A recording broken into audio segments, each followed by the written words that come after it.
Ako'y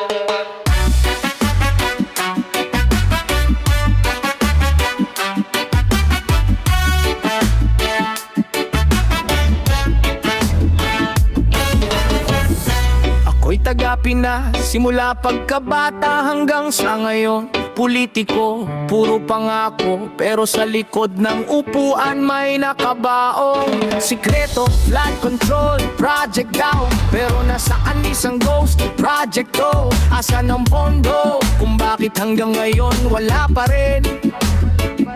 Asan ang awan nyo? Habang kami sa baha at putik na bubulok, kotse nyo kumikintab sa ilalim tulay, may batang nakasaklop.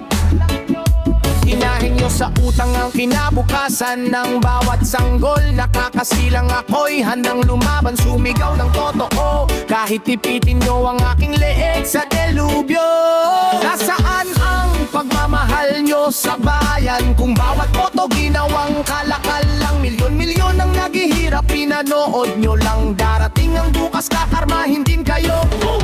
Nasaan ang puso sa bawat pinirmahan? Kung luha namin ang tinta sa kasunduan, milyon-milyon ang naghihirap, pinanood nyo lang. Darating ang bukas, kakarma hindi kayo. Boom!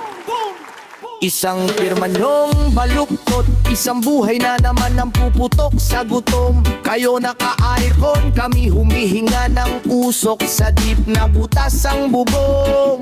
Sinubukan yung takpan ng baho gamit tarpulin at bandila, pero amoy na amoy sa eskinita ang bulok na kaluluwa sa Malacanang, sa hals ng Kapitolya. Kaya ako'y lalaban, di lang sa pos sa kalye, maging sa entablado. Isigaw ang katotohanan.